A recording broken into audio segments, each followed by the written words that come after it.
जय गोपी जन वल्लभ गिरिवरधारी जय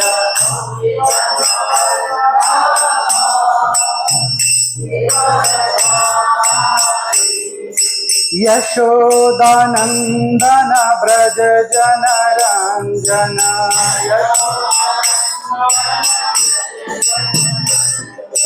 यशोदानंदन ब्रज जन रंजन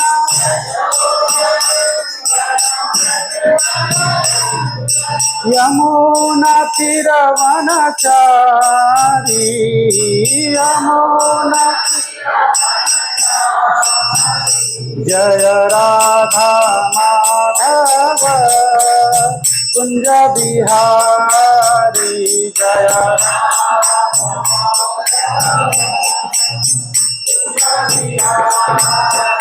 जय गोपी जन वल्लभ गिरिवरधारी जय गोपी जन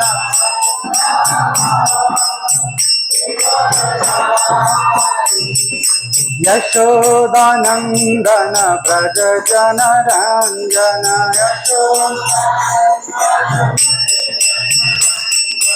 यमुना तीरवनचारी यमुना जय राधा माधव कुंज बिहारी जय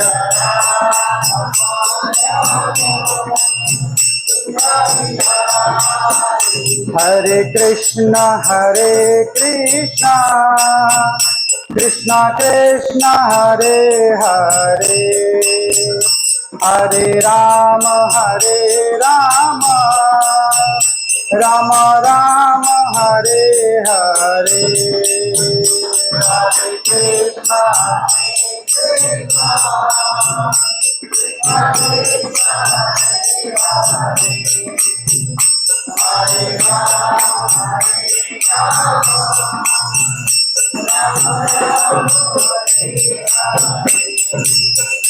हरे कृष्ण हरे कृष्ण कृष्ण कृष्ण हरे हरे हरे राम राम राम हरे हरे हरे कृष्ण कृष्ण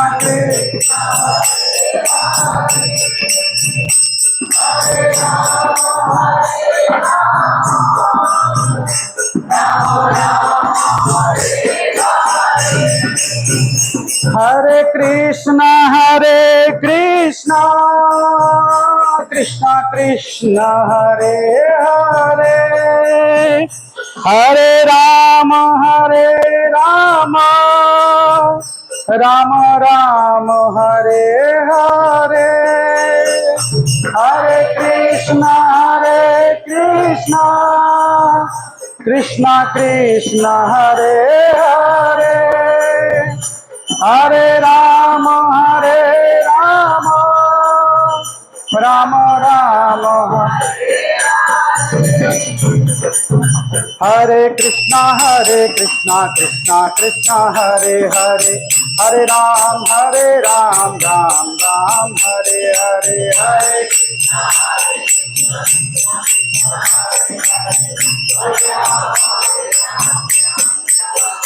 जय जगन्नाथ बलदेव सुभद्रा जय सुदर्शन जय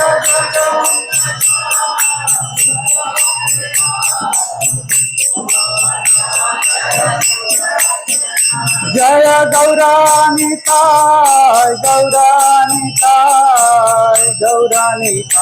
जय गौरानिताय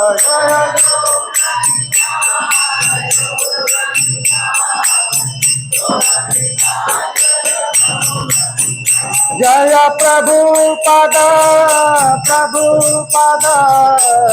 प्रभुपद श्रील प्रभुपद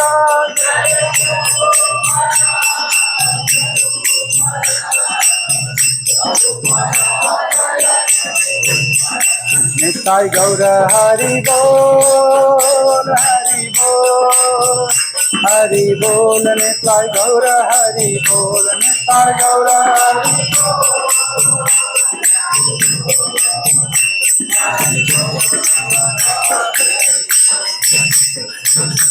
निताय गौर प्रेमानंदे हरि हरि बोल।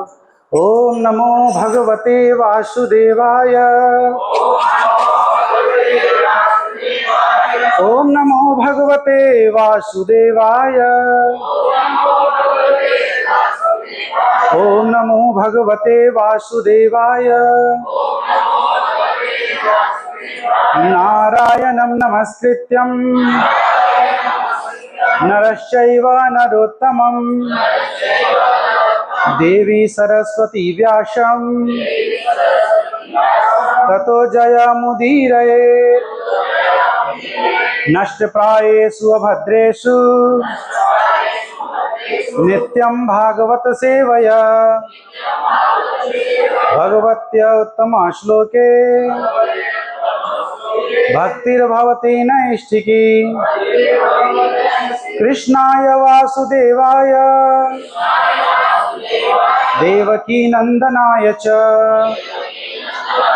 नंदगोपकुमाराय गोविंदाय नमो नमः। नमः ओं विष्णुपादाय कृष्णपृष्ठाय भूतले श्रीमते भक्तिवेदांत स्वामिनिति नामिने नमस्ते सारस्वते देवे गौरवाणी प्रचारिणे निर्विशेष शून्यवादी पाश्चात्य देश तारिणे जय श्री कृष्ण चैतन्य प्रभु नित्यानंद श्री अद्वैत गदाधर श्रीवासादि गौर भक्त वृंद। हरे कृष्णा कृष्णा कृष्णा हरे हरे हरे राम राम राम हरे हरे। ओम अज्ञानातिमिरान्धस्य ज्ञानाञ्जनशलाकया चक्षुरुन्मिलितं येन तस्मै श्रीगुरुवे नमः। श्रीचैतन्यमनोभीष्टं स्थापितं येन भूतले स्वयं रूप कदा मह्यं ददाति स्वपदान्तिकं। वन्देऽहं श्रीगुरु श्रीयुतपदकमलं श्रीगुरून् वैष्णवांश्च श्रीरूपं साग्रजातं सहगना रघुनाथान्वितं तं सजीवं साद्वैतं सावधूतं परिजनसहितं कृष्णचैतन्यदेवं श्रीराधा कृष्णपादान् सहगना ललिता श्रीविशाखान्वितांश्च। हे कृष्णा करुणा सिंधो दीनबंधो जगत्पते गोपेश गोपिका कांत राधा कांत नमोस्तुते। तप्त कांचन गौरांगी श्री राधे वृंदावनेश्वरी वृषभानुसुते देवी प्रणमामि हरिप्रिये। वाञ्छाकल्पतरुभ्यश्च कृपा सिन्धुभ्यैव च पतितानां पावनेभ्यो वैष्णवेभ्यो नमो नमः। जय श्री कृष्ण चैतन्य प्रभु नित्यानंद श्री अद्वैत गदाधर श्रीवासादि गौर भक्त वृंद। हरे कृष्णा कृष्णा कृष्णा हरे हरे हरे राम राम राम हरे हरे। हरे कृष्णा। आप सभी वैष्णवों के चरण में हमारा सादर प्रणाम। और आज के रविवार ये सत्संग कार्यक्रम में आप सभी का हार्दिक अभिनंदन है इस्कॉन कारवार के परिसर में। तो आज हम लोग श्रीमद् भागवतम का एक बहुत ही फेमस वर्स है, प्रसिद्ध श्लोक है। ये हम लोग आम तौर पर ज़्यादा से ज़्यादा लोग देवी देवताओं के पूजा में या गणपति इत्यादि की पूजा करते हैं तो आरती के उपरांत इसको पठन करते हैं, ज़्यादा लोग उस भाव में जानते हैं। लेकिन ये भागवत में उद्धृत श्लोक है तो इसका हम पठन करेंगे, इसके ऊपर चर्चा करने का प्रयास करेंगे। तो हमारे पीछे पीछे दोहराइए। कायेन वाचा मनसेन्द्रिय एवं बुद्ध्यात्मना वानु अनुसृत स्वभावात् करोति यत् यत् सकलं परस्मै नारायणायति समर्पयेत् कायेन वाचा मनसेन्द्रियेवा बुद्ध्यात्मना वा अनुसृत स्वभावात् करोति यद्यत् सकलं परस्मै नारायणायेति समर्पयेत् कायेन वाचा मनसेन्द्रियेवा बुद्ध्यात्मना वा अनुसृत स्वभावात् करोति यद्यत् सकलं परस्मै नारायणायेति समर्पयेत् कायेन वाचा मनसेन्द्रियेवा बुद्ध्यात्मना वा अनुसृत स्वभावात् करोति यद्यत् सकलं परस्मै नारायणायेति समर्पयामि समर्पयेत्। कोई दोहराइए प्रभु। कायेन वाचा मनसेन्द्रियेवा कायेन वाचा मनसेन्द्रियेवा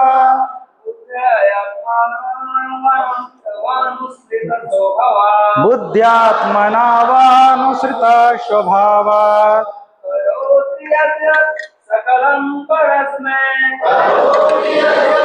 सकलं परस्मै नारायणायेति समर्पयेत्।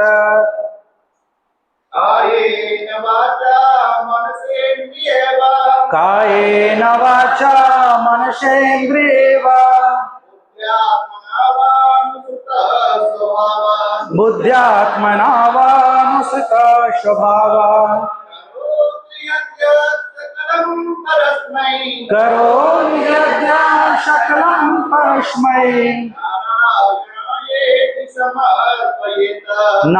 नारायणायेति समर्पयेत्। वो पढ़ रहे थे प्रभु जी। कायेन वाचा मनसेन्द्रियेवा कायेन वाचा मनसेन्द्रियेत बुद्ध्यात्मना वानुसृत स्वभावात् करोति यद्यत् सकलं परस्मै नारायणायेति समर्पयेत्। कोई माता जी इधर से कोई पढ़ेंगे। कायेन वाचा मनसेन्द्रियेवा बुद्ध्यात्मना वानुसृत स्वभावात् करोति यद्यत् सकलं परस्मै नारायणायेति समर्पयेत्। कायेन वाचा मनसेन्द्रियेवा अनुसृत स्वभावात् अनुसृत स्वभावात्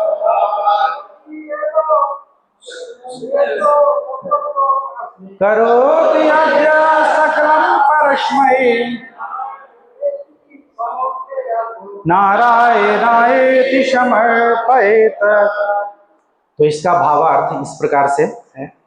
बद्ध जीवन में अर्जित विशेष स्वभाव के अनुसार मनुष्य अपने शरीर, वचन, मन, इंद्रिय, बुद्धि या शुद्ध चेतना से जो कुछ करता है उसे यह सोचते हुए परमात्मा को अर्पित करना चाहिए कि यह भगवान नारायण की प्रसन्नता के लिए है।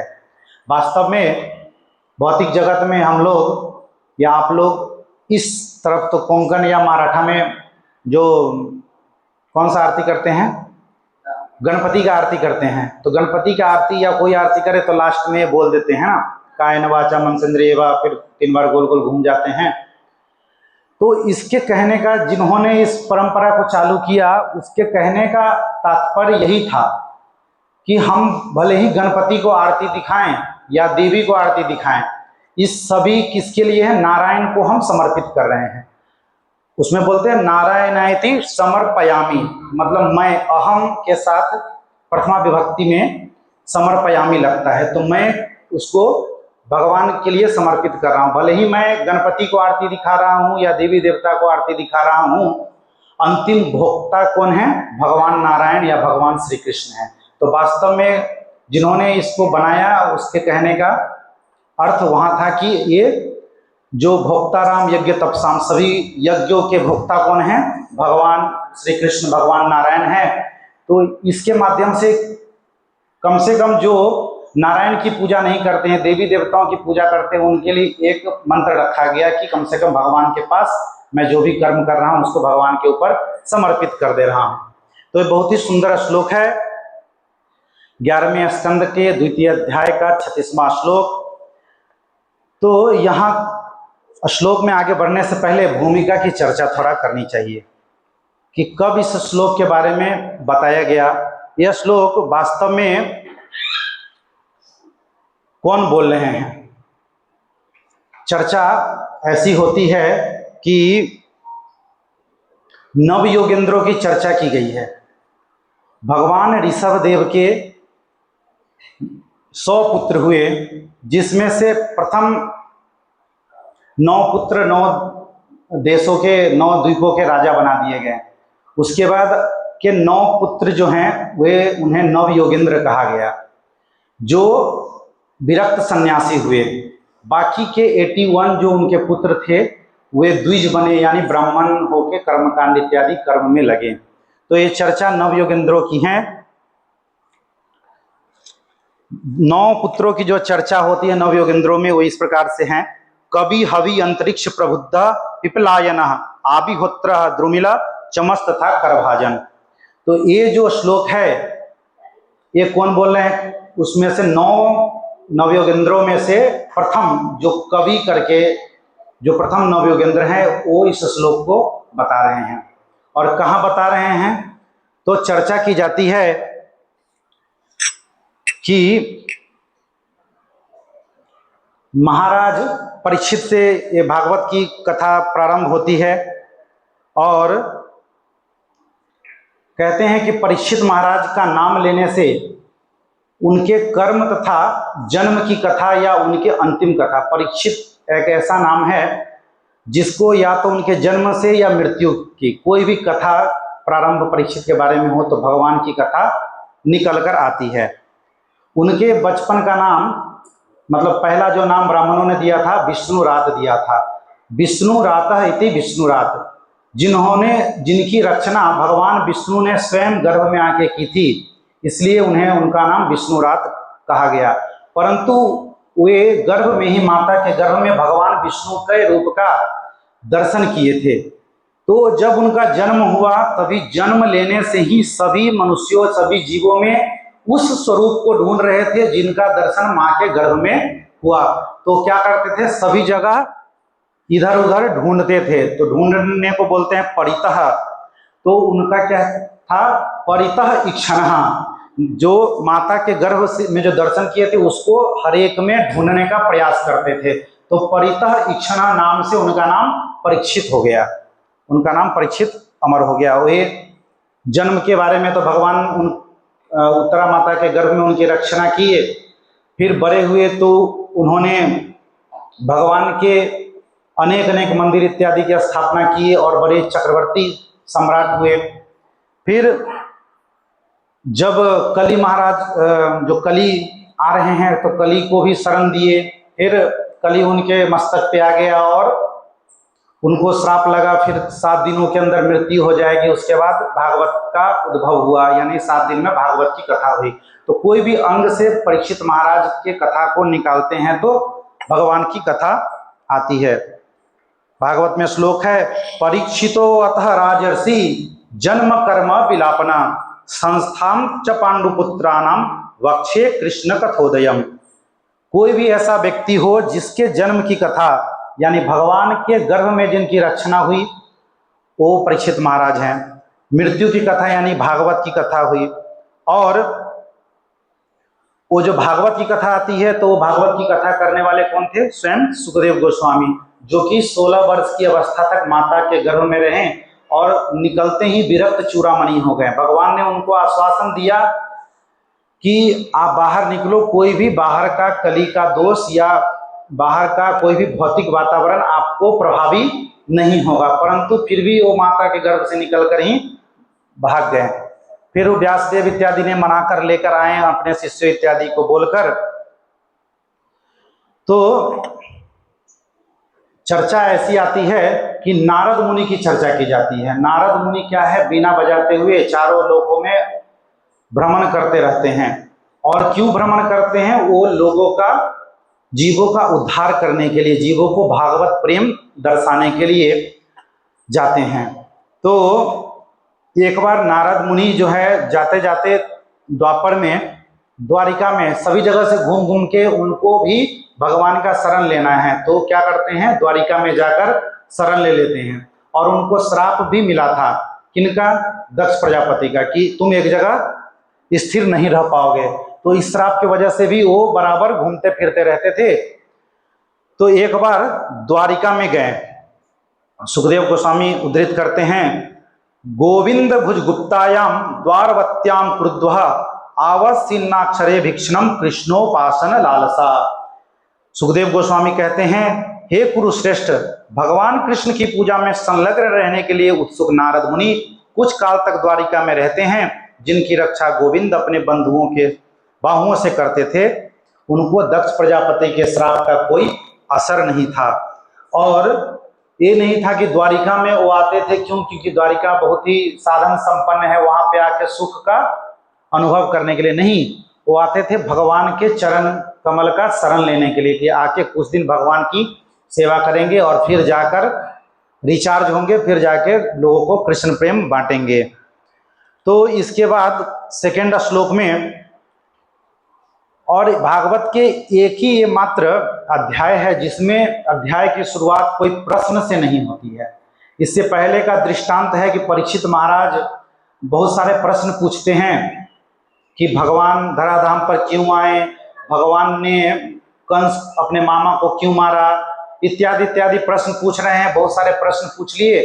तब उनको लगा कि ऐसा नहीं कि सुखदेव गोस्वामी सोचे कि मैं जो प्रश्न पूछने वाला हूँ गुरु से ज़्यादा श्रेष्ठ हो गया जो बता रहे हैं। तो बाद के वो श्लोक में बोलते हैं कि मैंने इतने सारे प्रश्न पूछे, लेकिन हमारे हित में जो हो, आप चाहिए तो इनमें से उत्तर दीजिए, या फिर आपकी इच्छानुसार कोई एक भगवान की लीला बताइए जिसमें से हमें हमारा जीवों का कल्याण हो। तो यहाँ पे सुखदेव गोस्वामी अपने आप से एक विषय के बारे में चर्चा करते हैं कि ऐसा ही प्रश्न जो आपने प्रश्न किया था, इसी तरह का प्रश्न वसुदेव ने, वसुदेव कौन है? भगवान वासुदेव कृष्ण के पिताजी वसुदेव ने किया था कि मैंने इतना तपस्या किया पूर्व जन्म में भगवान को अपने पुत्र के रूप में प्राप्त करने के लिए, परंतु अब मुझे जाकर जानकारी मिल रही है कि वो भगवान के रूप में मैं अगर पूजा सेवा करता तो मुझे उसकी ज़्यादा फल की प्राप्ति होती, और मैं भगवान के वात्सल्य रूप में मुंह में पड़कर लगता है कुछ गलती कर दिया। क्या यह सच है क्या? ऐसा प्रश्न वसुदेव जी पूछ रहे हैं नारद मुनि को, यहीं पे द्वापर में। जब यहाँ घूम रहे थे ना नारद जी, अभी जैसे आ रहे हैं द्वापर में, द्वारिका में, तो द्वारिका में वसुदेव जी के महल के पास गए थे, तो वसुदेव जी ये प्रश्न नारद को पूछते हैं, तो क्या ऐसा है क्या? तो वहां पे जो नारद मुनि इस विषय की वर्णन करते हैं कि एक बार महाराज निमि, जो जनक महाराज हैं, विदेह में मिथिला में यज्ञ इत्यादि कर रहे थे, तो बहुत सारे ऋषि मुनि इत्यादि एकत्रित हुए थे। उन्हीं में से नव योगेंद्र, जो चर्चा किया गया था, नव योगेंद्र आए थे। तो उन्होंने आदर सम्मान सहित उनको आसन दिया और उनसे ही इसी तरह का प्रश्न पूछा जो सुखदेव गोस्वामी यहाँ पे चर्चा कर रहे हैं। तो पहला श्लोक क्या था? गोविंद भुजगुप्तायाम द्वारवत्या क्रुद्ध आवसिन्नारदो भिक्षण कृष्णो उपासन लालसा। तो नारद जी क्यों आते थे? कृष्ण के उपासन की लालसा से, यानी कि उपासना का अर्थ है उपासन, भगवान के आसन के, मतलब भगवान के पास तट में रहना, नजदीक में रहना, इसको उपासन बोलते हैं। तो यहाँ पे सुखदेव गोस्वामी अगले श्लोक में द्वितीय में कहते हैं, को न राजन इंद्रियवान मुकुंद चरणाम्बुजम न भजेत सर्वतो मृत्यु पाश्य ममरोत्तम। हे राजन, इस भौतिक जगत में बद्ध जीवों के जीवन में पग पग मृत्यु का सामना करना पड़ता है, और हे राजन, ऐसा कौन नहीं है जो बद्ध जीवों में से ऐसा कौन सा पुरुष नहीं रहेगा जो भगवान मुकुंद, यानी जो मुक्ति के प्रदाता है भगवान श्री कृष्ण, उनके चरण कमलों की शरण ग्रहण नहीं करना चाहेगा। तो इस तरह से श्लोकों के क्रम में बढ़ते हुए वास्तव में इंद्रियों से संबंधित ही ये श्लोक भी है। ये पूरा चर्चा जो है बद्ध जीवों के कल्याण के लिए है। तो बद्ध जीवों का कल्याण कैसा है? इंद्रियों को भगवान की सेवा में लगाने से, उसी के संबंधित श्लोक है। बार बार हम जब आएंगे तो यही श्लोक आएगा। कहते हैं, बड़े से बड़े मुक्त पुरुष के लिए भी भगवान मुकुंद की चरण कमलों की सेवा करना का पुण्य नहीं मिल पाता है। तो जब भगवान का शरण मिले तो कौन है जो सेवा नहीं करना चाहेगा? फिर क्योंकि यहाँ पे सर्वतः मृत्यु का भय है, सभी जगह मृत्यु का भय है। विशेषकर इस कली काल में भगवान की उपासना अधिक से अधिक करनी चाहिए। तो वासुदेव ने क्या प्रश्न किया था? यद्यपि मैंने भगवान का आराधना किया था अपनी पुत्र की प्राप्ति के लिए, पुत्र रूप में बेटा बनाना चाहा, लेकिन मैंने भगवान के रूप में आराधना नहीं कर पाया। बाकी जो लोग हैं भगवान के रूप में उनको पूजते हैं ना, तो मैं नहीं कर पाया। तो यहाँ पर नारद जी जो उस समय है उनको हंसी आ गई थी। जो व्यक्ति भगवान को प्रसन्न करके भगवान को अपना पुत्र बना सकता है, क्या वो भगवान की पूजा करने के लिए लालायित है या उत्सुक है? क्या वो इतना उसमें बल नहीं था? जब पूजा करके, तपस्या करके आपने एक उच्च स्तर को प्राप्त कर लिया, वात्सल्य प्रेम को प्राप्त किया भगवान का, तब भगवान के दास्य रूप को भी आप स्वीकार कर सकते थे। तो यहाँ पर नारद मुनि जो है जैव धर्म, जीव के लिए वास्तविक धर्म क्या है, या जीव के लिए भागवत धर्म क्या है, नित्य धर्म क्या है, सनातन धर्म क्या है जो शाश्वत है, इसका प्रश्न का उत्तर इसी क्रम में देते हैं। और ऋषभ देव के जैसे पुत्र निमि ऋषभ देव के नव योगेंद्रों में से कौन सा कवि, पिछली बार एक चर्चा किए थे जिसमें करभाजन ऋषि एक प्रश्न के उत्तर दे रहे थे, तो इस बार उत्तर कवि दे रहे हैं। तो आगे वो कहते हैं, दुर्लभो मानुषो देहो देहिनाम क्षण भंगुरः तत्रापि दुर्लभम मन्ये वैकुंठ प्रिय दर्शनम। तो मनुष्य का जो जन्म है ये क्या है? दुर्लभ है, अति दुर्लभ। ब्रह्मांडे भ्रमिते कौन भाग्यवान जीव, और गुरु कृष्ण कृपा पाए भक्ति लता ब्रिज, ऐसा है ना, मतलब प्रसाद पाए भक्ति लता ब्रिज। तो ब्रह्मांड में पूरे 84 लाख योनियों में भटक भटक कर ऐसा कौन सा भाग्यवान जीव है जो मतलब गुरु और कृष्ण प्रसाद के रूप में भक्ति लता रूपी बीज अपने अंदर अंकुरित नहीं करना चाहता है। तो ऐसे ही बोलते हैं कि ये जो 84 लाख योनियों में मनुष्य जन्म बहुत ही दुर्लभ है। और वो क्यों है? क्योंकि देहिनाम क्षण भंगुरा, किसी क्षण वो भंगुर हो जाएगा, किसी क्षण वो मृत्यु को प्राप्त हो सकता है। लेकिन इस दुर्लभ में भी क्या है कि इस दुर्लभ मनुष्य जन्म में भी वैकुंठ प्रिय दर्शनम, वैकुंठ के जो प्रिय हैं उनका दर्शन हम कर सकते हैं। कैसे? भगवान का नाम लेकर। हरे कृष्णा कृष्णा कृष्णा हरे हरे, हरे राम राम राम हरे हरे। फिर आगे चर्चा बढ़ाते हैं। कहते हैं धर्मान भागवत व्रतः यदि न श्रयते क्षमम यही प्रसन्ना प्रपन्नाय दास्यात्मान अप्यजः।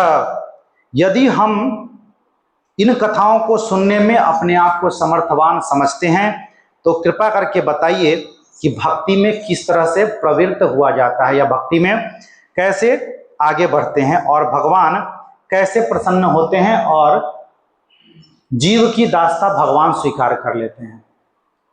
जैसे अर्जुन क्या था? अर्जुन भगवान का मित्र है, भगवान का भक्त है। तभी महाभारत जैसे युद्ध में भगवान उसके क्या करते हैं? सारथी बनते हैं। भगवान, क्योंकि सारथी बनना एक तुच्छ काम है। सारथी बनता है तो जो सारथी रहता है उसको पैर से थोड़ा खुचका मारते रहते हैं, चलो तेज चलो, थोड़ा आगे चलो, राइट की तरफ पैर मारेंगे तो राइट मुड़ेगा, लेफ्ट की तरफ पैर मारेगा तो लेफ्ट मुड़ेगा। तो वो क्या है? सारथी अपने से जो निम्न है वो बनते हैं। परंतु भगवान ने वचन दिया था कि या तो मुझे ले लो या मेरी जो सेना है अश्वनी सेना उनको ले लो। तो अर्जुन ने सेना को त्याग कर भगवान के लिया था, क्योंकि भगवान जैसा मित्र, भगवान जैसा सखा और कोई नहीं हो सकता। भगवान जब जिसके साथ में हैं उनके साथ सभी ऐश्वर्य विद्यमान रहते हैं। तो ये सोचकर अर्जुन ने भगवान को अपना साथ रखा था और भगवान ने स्वीकार किया था पार्थ सारथी बनने के लिए। वास्तव में कोई भौतिक जगत में आप किसी को बोलो कि भाई मेरा मेरे कार को ड्राइव करके ले चलो, तो उसको लगता है कि ये मालिक लग रहा है, अपने आप को समझ रहा है। जबकि रथ जो चलता था उस समय पैर का स्पर्श होता था। अभी तो ड्राइवर अपने हिसाब से गाड़ी चलाता है, कोई भी उसका स्पर्श नहीं है ना। वो चाहे तो अपना मर्जी से जहां लेके जाना चाहे वैसा लेके जा सकता है, परंतु फिर भी ड्राइवर को फीलिंग आता ही है कि मैं ड्राइवर हूं, मेरे बगल में जो फर्स्ट सीट या पीछे बैठा है वो मेरा मालिक है। तो भगवान वैसे पद को स्वीकार करते हैं। क्यों? क्योंकि भक्तों के बस में आकर। वहीं पे आगे हम चर्चा सुनते हैं महाभारत के युद्ध में, जब भीष्मदेव प्रतिज्ञा करते हैं कि अगर आप अपनी प्रतिज्ञा को नहीं तोड़ेंगे, क्योंकि भगवान बोले थे मैं अस्त्र शस्त्र नहीं उठाऊंगा, अगर आप प्रतिज्ञा नहीं तोड़ेंगे तो आज ये जो बाण है वो अर्जुन को छलनी कर देगा। तो ताबड़तोड़ वो बाण चला रहे थे। तो भगवान ने उनकी भावना समझी और क्या करते हैं? टूटे हुए रथ की पहिया को चक्र की भांति उठाकर दौड़ पड़ते हैं। हालांकि अर्जुन वहां पे भगवान का पैर पकड़ लेते हैं कि भगवान आपने प्रतिज्ञा किया है वो आप मत कीजिए, परंतु भगवान भक्तों के वश में आकर कुछ भी करने के लिए तैयार हो जाते हैं। तो ऐसे भक्त कौन सा ऐसा एक जीव होगा जो इस दुर्लभ मनुष्य जन्म में भगवान का नाम उच्चारण नहीं करना चाहेगा? तो ऐसे ही स्वयं भगवान कहते हैं भगवत गीता में, मन मना भव मद भक्तो मद्या जीमाम नमस्कुरु और माम यशसी युक्तेव ममात्मा मत परायणः। दो श्लोक भगवत गीता में सेम कहते हैं, एक 9.34 और एक 18.65 में बोलते हैं, है ना, जिसमें मामय वैश्यसी क्या बोलते हैं? मनमना भव मद भक्तो मद्या जीवाम नमस्कुरु मामय व्यस्यसी सत्यम ते प्रतिजानी प्रियोसी में। वहां पे क्या कहते हैं कि हे अर्जुन, मैं प्रतिज्ञा पूर्वक कह रहा हूं कि क्या कह रहा हूं, सत्य कह रहा हूं कि तुम मेरा मित्र हो और जो मैं कह रहा हूं उसको तुम दृढ़ता पूर्वक पालन करो। पूरा भगवत गीता उन्होंने बता दिया। फिर कंक्लूजन उपसंहार जो है उसमें बोलते हैं कि अब जो मैंने कहा उस पे मैं सत्य बोल रहा हूं। क्या सत्य बोल, सत्यम ते प्रतिजाने, मैं संकल्प पूर्वक सत्य बोल रहा हूं कि मैंने जो कहा उसको मानो, तुम मेरा मित्र हो, इसके लिए इतना गुह्य ज्ञान मैंने तुमको बताया है। और क्यों बताया, 45 मिनट्स में भगवान ने 700 श्लोक भगवत गीता के कान में उसको डाल दिए। ये नहीं कि पूरा माइक लगा के, माइक्रोफोन लगा के चारों तरफ भूपा लगा के सुनाया सबको, नहीं। जिनको सुनाना था ओनली अर्जुन ही सुने, बाकी लोग कुछ सुन नहीं पाए, क्योंकि जिसकी रही भावना जैसी प्रभु मूरत देखी तिन तैसी।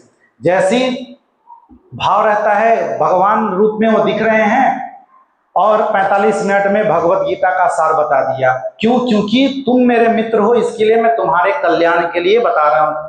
क्योंकि अर्जुन अपने मार्ग से च्युत हो रहा था, बोल रहा था कि मैं अब युद्ध नहीं करूंगा। तो जैसे कोई अपने मित्र को गुह्यतम बात बताता है, मान लीजिए मेरा एक परम मित्र है, मैं उनको बता रहा हूं, इधर पानीग्रही बैठा है, तो उसको बताता हूं कि भाई तू जा, उधर एक बरगद का पेड़ है, चुपके से बताता हूं कान में, सुनो भाई उधर एक बरगद का पेड़ है, वो मंदिर के, शिव जी के मंदिर के सामने, और बरगद के पेड़ के दाहिने तरफ आप 2 फीट नीचे गड्ढा खोदोगे ना, तो उसमें एक स्वर्ण कलश मिलेगा, और स्वर्ण कलश जो है हीरे मोती जवाहरात इत्यादि से भरा होगा, बहुत सारा धन माणिक्य है। तो मैं उसको बोल रहा हूँ, बीच में एक प्रभु जी और कोई सुन लिया, या कोई और मित्र जो मेरा मित्र नहीं है, अभी इधर मैं चुपचाप बोल रहा हूँ, इधर दरवाजे के पीछे कोई खड़ा होके सुन लिया। जब तक वो एक्शन लेगा, अभी के देर में बाइक निकालेगा, तब तक वो फ्लाइट लेके पहुंच गया, उधर से खोद के वो निकाल लेगा। तो है कि नहीं? तो इतना गुह्य बात भगवत गीता का भगवान बता रहे हैं, ओनली कृष्ण को ही बता रहे हैं, कृष्ण अर्जुन को बता रहे हैं। तो हम किसको बताते हैं? जो हमारा परम मित्र होता है उसको गुह्य ज्ञान बताते हैं कि सेक्रेट। तो ऐसे सेक्रेट चीज अर्जुन को बताया गया, और ये चीज हमको भगवत गीता के रूप में मिला है सुनने के लिए, या भागवत के रूप में व्यास देव ने हमको दिया है। तो हम उस क्यों भाग्यवान नहीं हैं अर्जुन के जैसा कि हम इसको सुने? अर्जुन से भी ज्यादा भाग्यवान हो सकते हैं जब हम सुन के इसे ऐसे ही उतारे जैसे एज इट इज हमको भगवान ने दिया है। तो अभी फिर से इस श्लोक में आएंगे, कायेन वाचा मनसेन्द्रियेवा, फिर से पढ़िए, बस इतना ही। कायेन, कायेन का मतलब क्या होता है? शरीर से, यानी काया से।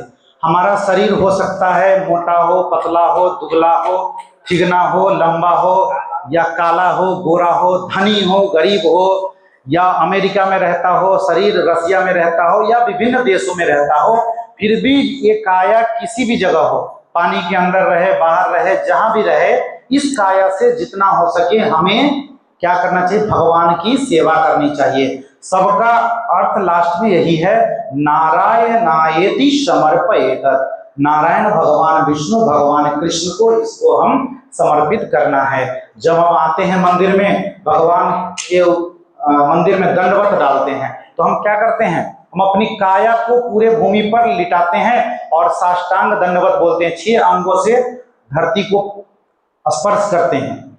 और भगवान, इसका माध्यम क्या होता है कि हे भगवान, मैंने पूर्ण रूप से आपका समर्पण हो गया। कोई ऐसे भी प्रणाम करके चले जाते हैं, परंतु उसमें पूर्ण समर्पण नहीं हुआ। जब किसी को हम एकदम लेट के, हे प्रभु आपको शरण अब तो जीवन हार गए, जब गजेंद्र ग्राह जब पकड़ लेता है कसके पैर को, और उनको, गजेंद्र को लगता है कि मेरे साथ मेरा फैमिली परिवार, बड़ा सा हाथियों का झुंड है, वो मुझे इस दलदल से खींच कर निकाल लेगा।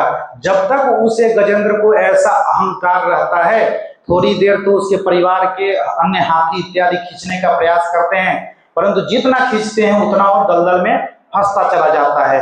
जब वो लगता है बाकी परिवारजनों को कि अब ये नहीं बचेगा, तो उसके परिवार के लोग भी छोड़कर चले जाते हैं वहां से, उस सरोवर से।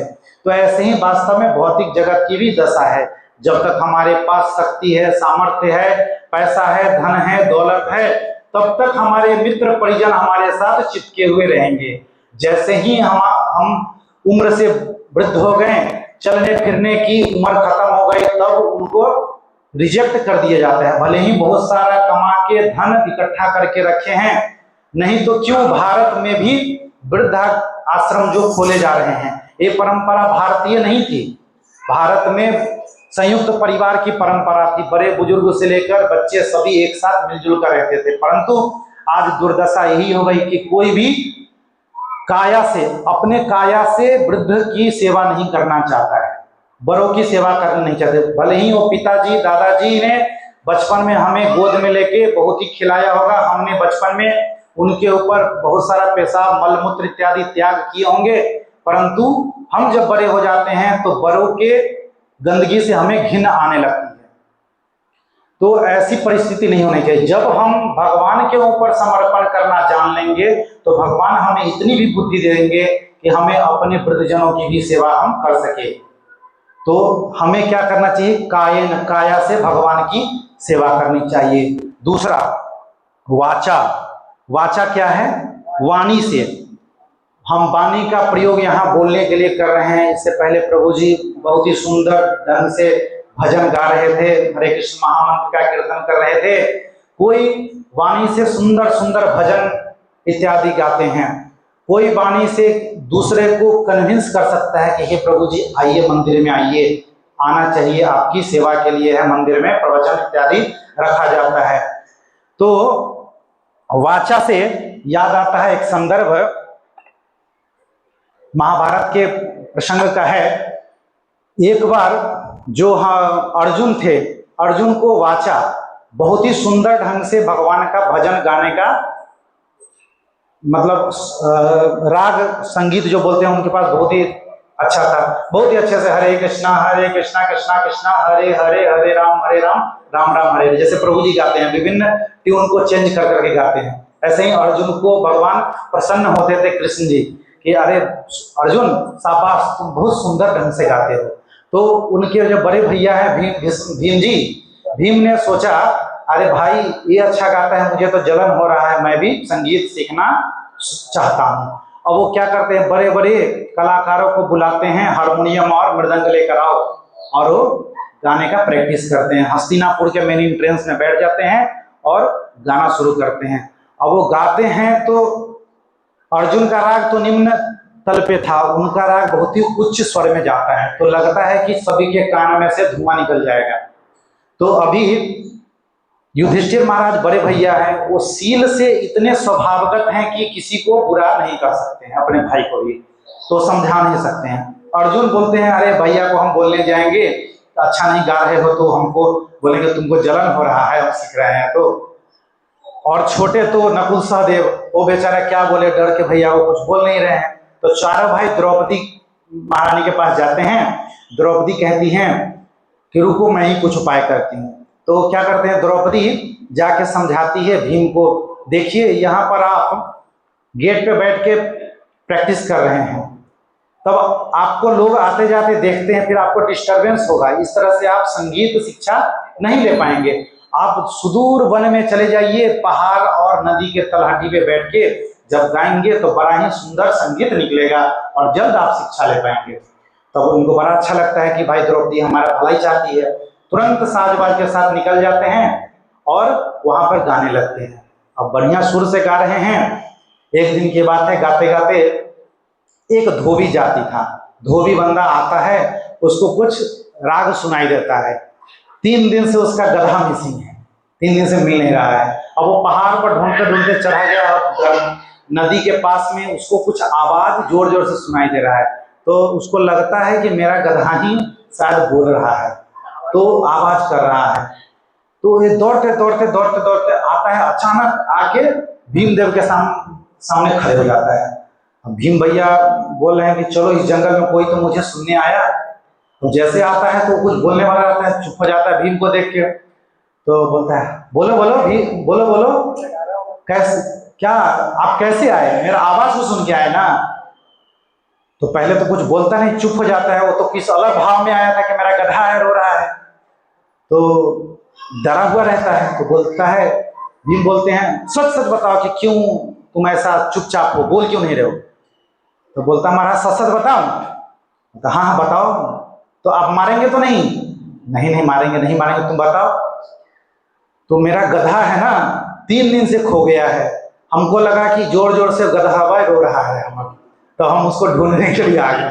तो अब भीमदेव जो है अपना माथा पे हाथ पटकते हैं, बोलते हैं बाबा रे बाबा, इसी बात के लिए जो है द्रौपदी ने हमको घर से भगा दिया था कि जाओ उधर प्रैक्टिस करके आओ। तो ये सोचते हैं कि अब मेरे बस का बात नहीं है, वो चले आते हैं, मन में उनका बड़ा क्षोभ रहता है। दूसरी घटना ये थोड़ा सीरियस वाली है।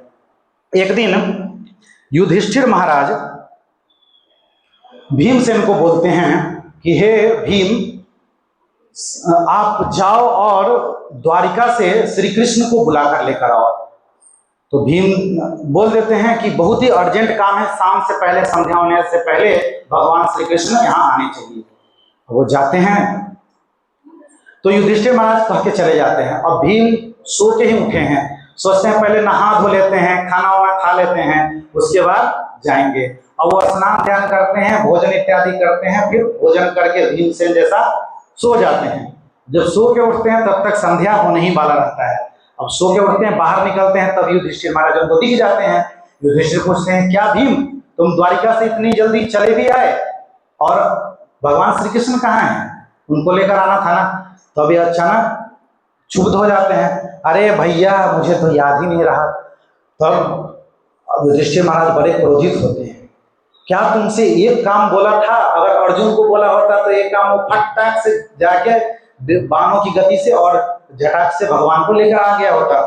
तब इनको फिर बुरा लगा, अरे भाई अब क्या हो गया, कुछ तो बोल नहीं सकते। फिर वो दरवाजा गेट बंद कर लेते हैं और रोना शुरू करते हैं घर के अंदर। पहली बार भीम रो रहे हैं, और रो रहे हैं ऐसी भाव में रो रहे हैं कि हे भगवान कृष्ण, तुम सचमुच भगवान हो तो जैसे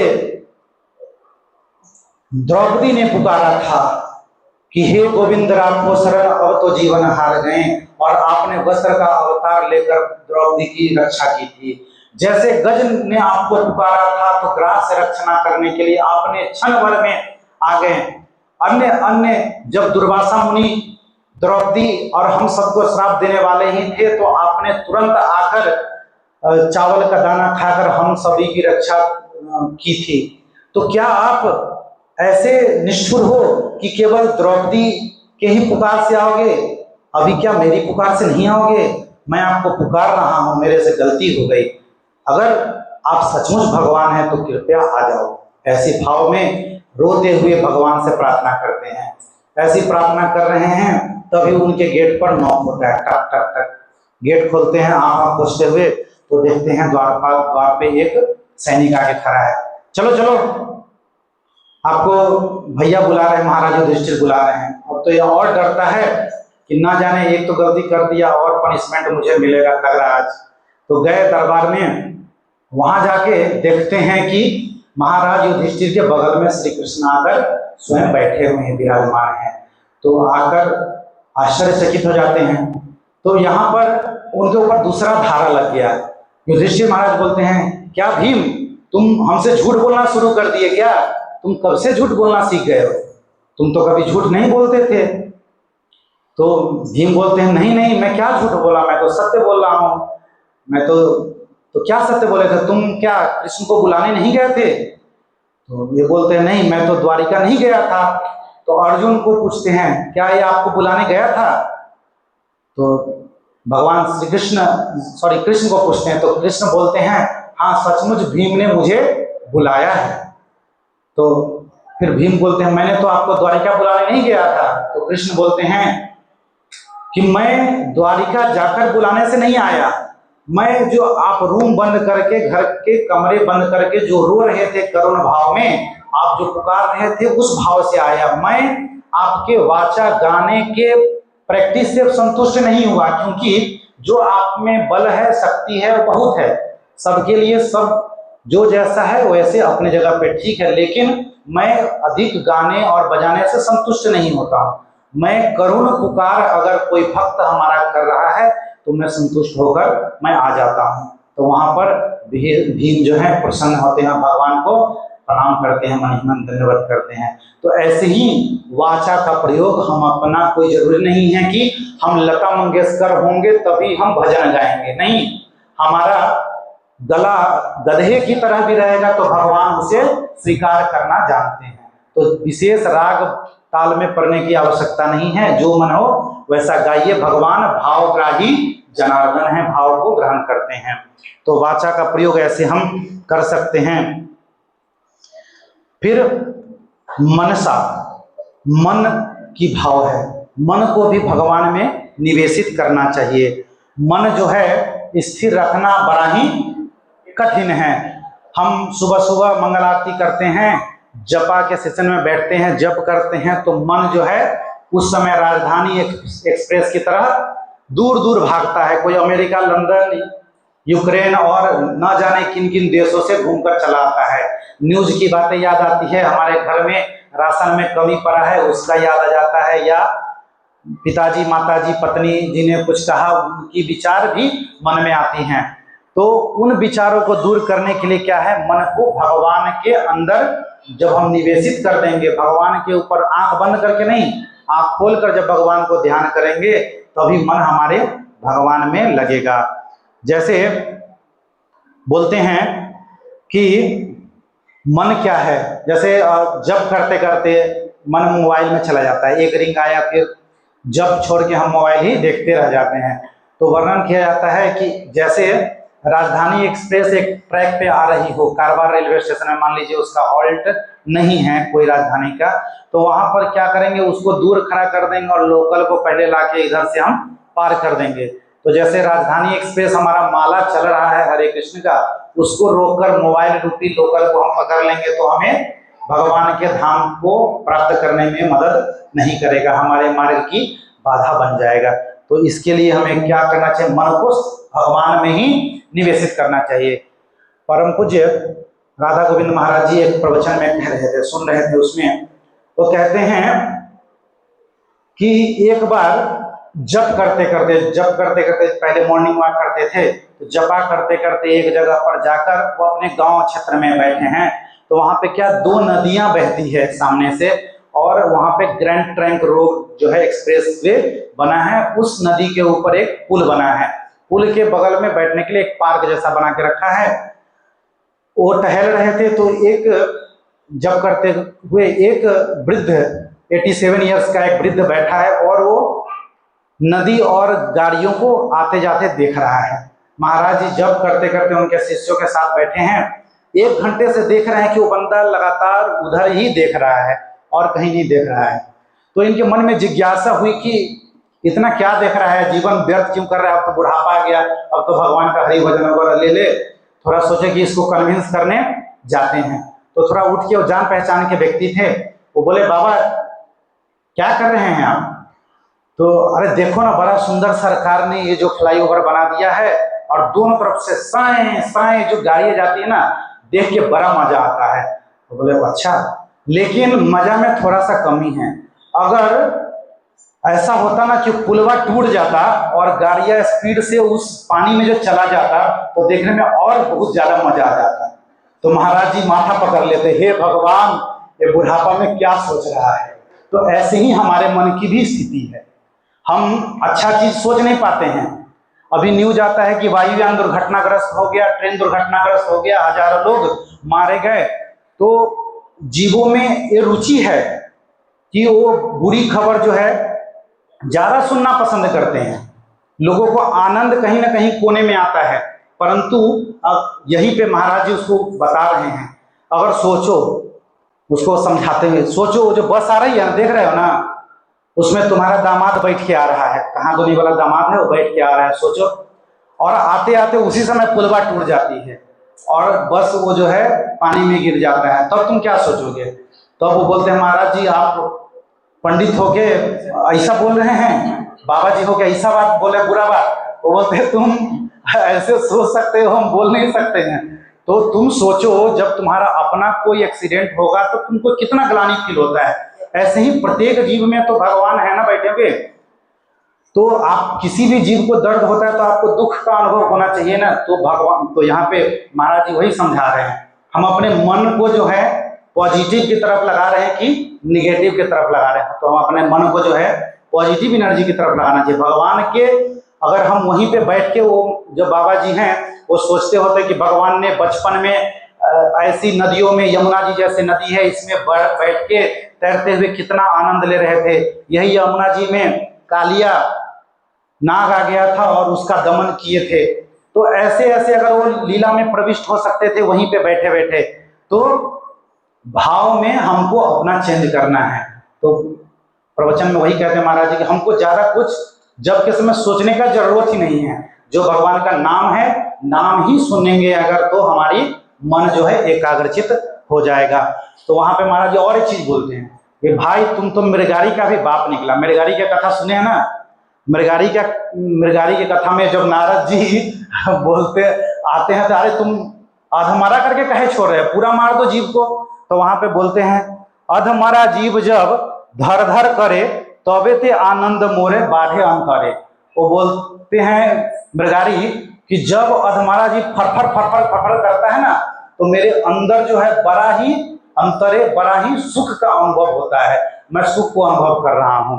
तो ऐसे ही जो है हम सब मृगारी की तरह ही हैं, दूसरे का न्यूज देख के बड़ा ही सुख का अनुभव करते हैं। तो हमें सबके प्रति करुणा होनी चाहिए। दया सर्व भूतेषु, सभी जीवों के प्रति दया होनी चाहिए। मन के लिए एक दूसरा उदाहरण देते हैं, 2-4 मिनट एक्स्ट्रा होगा तो ले लेंगे। तो मन जो है, एक बार एक कहानी आता है। एक व्यक्ति शौचालय के लिए बाहर जाता है, पहले लोग जाते थे ना, तो लोटा लेके जाते हैं, वो लौट के आता है तो लोटा में कुछ पानी शेष बच जाता है थोड़ा सा। तो आते आते ना एक बरगद का पेड़ है, वहां पे वो डाल के चला आता है और डेली मतलब ऐसा 1 महीना करता है। तो 1 महीने के बाद वहां से एक जिन प्रकट होता है और वो मुसलमानी जिन रहता है। तो वो दाढ़ी वाड़ी बढ़ा के वो बोलता है, बोलो अब मालिक अब क्या करूं मैं, मतलब अब तुमने मुझे प्रसन्न कर दिया, मैं बहुत दिनों से प्यासा बैठा था, इस वृक्ष पे मुझे प्रसन्न किया आपने, अब आप मेरे मालिक हो, बताओ। तो बोलते नहीं नहीं मेरे को कुछ नहीं चाहिए। नहीं नहीं तुमको कुछ चाहिए ही होगा, मतलब मैं देखे ही रहूंगा, नहीं तो मैं तुझे खा जाऊंगा। तो अब बोलते क्या करूं? तो बोलता है ठीक है मेरा घर एक बढ़िया बनवा दो, बहुत सुंदर घर बना देता है। फिर मेरा एक काम कर दो, बगीचे की जुताई कर दो, मेरा एक कर दो, सभी काम उसका निवृत्त कर देता है। अभी परेशान होता है कि मैं उसको टास्क क्या दूं। सोचते सोचते बोलता है एक काम करो तुम, जा बुद्धिमान रहता है मनुष्य, एक लंबा बांस काट के लेके आओ। अब लेके आता है बांस काट के झटक से, बोलते हैं गड्ढा करो, गड्ढा करता है, ये बांस को उधर गाड़ दो, बांस गाड़ देता है। और बोलते हैं इस बांस पे ऊपर चढ़ो फुनगी तक, जड़ से फुनगी से नीचे उतरते रहो, चढ़ते रहो उतरते रहो, जब तक मैं बोलूंगा नहीं स्टॉप तब तक तुम स्टॉप मत होना। मतलब ऐसे ही हमारा मन है, मन हमारा दौड़ते रहता है इधर उधर उधर उधर। तो मन को क्या है, ये जो हरिनाम रूपी जो 108 माला के मन के है ना, इसी में हमको फिराते रहना है मन को। हरे कृष्णा कृष्णा कृष्णा हरे हरे, हरे राम राम राम हरे हरे। तो मन को हम कोई ना कोई काम में लगाना चाहिए। खाली दिमाग बोलते हैं ना शैतान का होता है, इसके लिए मन को कहीं न कहीं निवेशित करते रहना चाहिए।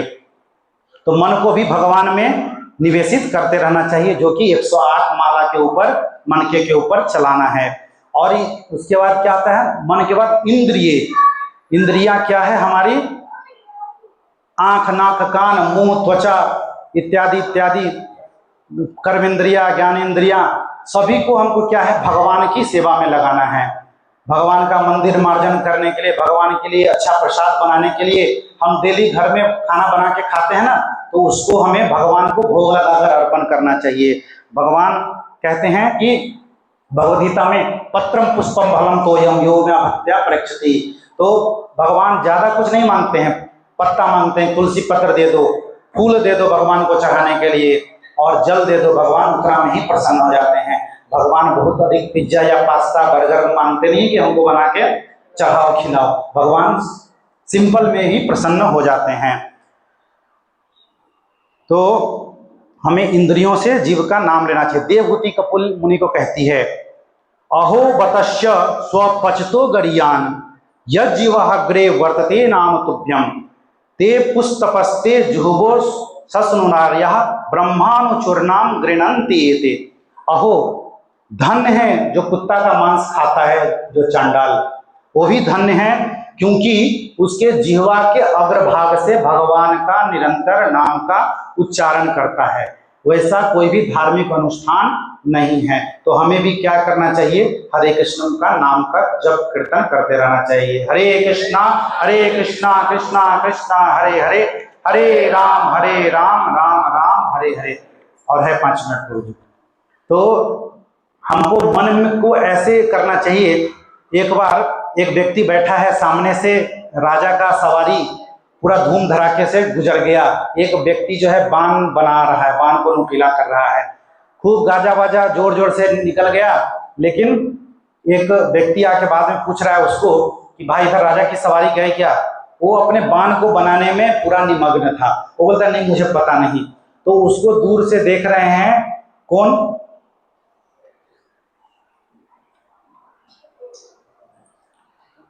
दत्तात्रेय जी। और वैसे व्यक्ति को अपना गुरु बनाते हैं कि ऐसे ही ध्यान वाला हमारा गुरु होना चाहिए, क्योंकि वो वैसा ध्यान हमारा होना चाहिए कि हम अगर भगवान के सुमिरन में हैं तो हमारा ध्यान भगवान के नाम में ही होना चाहिए। अगल बगल से कुछ भी हो जाए मेरे को उसका प्रभाव नहीं पड़ना चाहिए, क्योंकि कली काले नाम रूपे कृष्ण अवतार, भगवान इस कली काल में नाम रूप में ही अवतार लिए हैं। तो ऐसे अलग अलग बुद्धि आगे चर्चा आता है, बुद्धि को भी भगवान के काम में लगाना चाहिए। हो सकता है मैं IIT इंजीनियर हूँ या MBBS डॉक्टर हूँ, तो या फिर एक साधारण सा मजदूर हूँ, तो जैसा हमको जो शक्ति है उसको भगवान की सेवा में लगाना चाहिए। हमें हो सकता है प्रसाद अच्छा बनाने आता हो तो भगवान के लिए भोग अर्पण करना चाहिए बना के। अगर डॉक्टर हैं तो भगवान या भगवान के भक्त वैष्णवों की सेवा में लगाना चाहिए। बड़े बड़े इस्कॉन में देखते हैं कि बड़े बड़े डॉक्टर हैं, वो भक्ति वेदांत हॉस्पिटल करके बनाए हैं और वो वैष्णवों की सेवा मुफ्त में करते हैं। तो उनको भगवान, वैष्णवों की सेवा यानी भगवान की ही सेवा होती है। तो उसे हमें बुद्धि को जो है भगवान की सेवा में लगाना चाहिए।